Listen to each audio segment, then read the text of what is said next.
I've become death, the destroyer of worlds. What is happening, Magnusites? Magnusites just got out of Oppenheimer.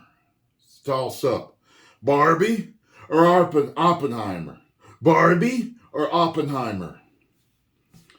Hearing a lot of bad things about Barbie, but I still might go see it. Scarlo wants to see it, and I'll give you a review of it. Now, I'm a Christopher Nolan fan. I'm a Robert Downey Jr. fan. I am a fan of good acting. And this film is 3 hours of good to great acting, good to great directing, shots, color grading, all that good stuff. But it didn't have to be 3 hours. Oh boy.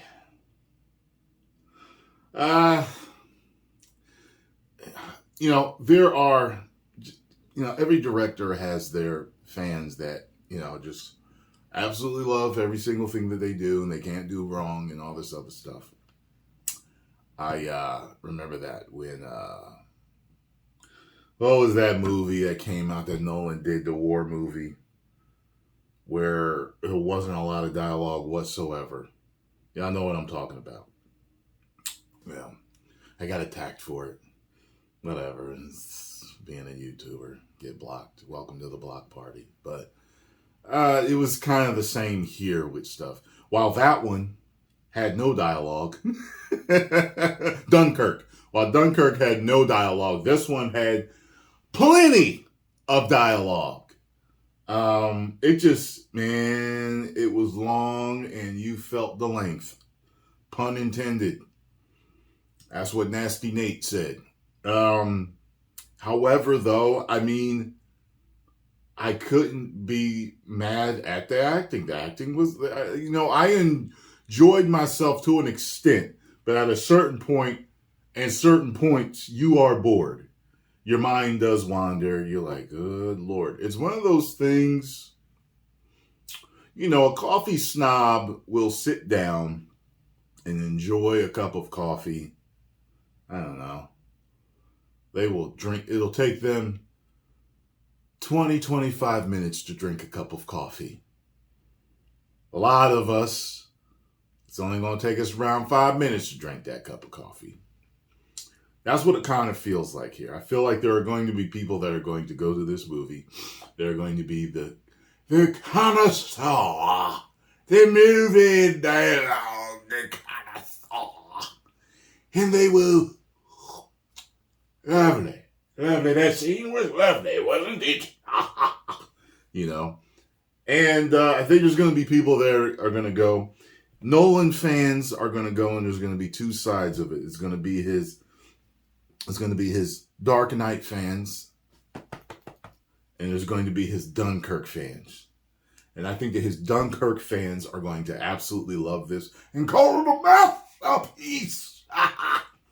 And his Dark Knight fans are going to go see it and be like, hey, it was good, but a little too long, Nolan.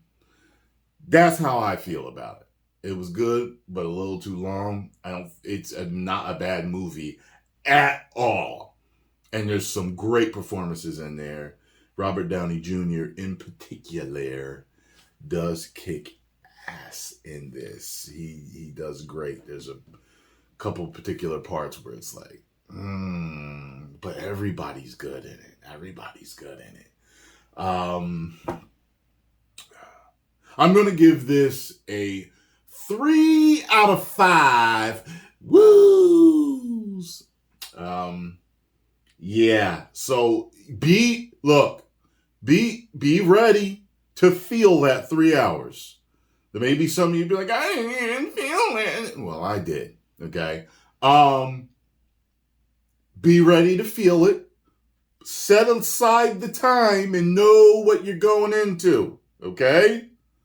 This isn't a bunch of, there's some effects to kind of help you out with some stuff, but it's not like, it's not an action-packed movie whatsoever. If you're thinking it's going to be that, your thing is going to be like, action cuts of them designing the atomic bomb and all this other stuff and boom, boom, pow and the war. And that. No, it's not like that. Okay? It's not.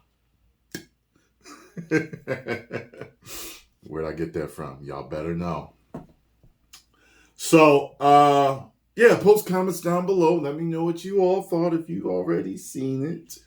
I think Nolan's got himself a hit, a cult classic probably with this, but it's not going to please everybody. It's not going to please the majority, I think, of moviegoers, because it's just, they're going to feel it's too long and they're going to be bored. You know what I mean?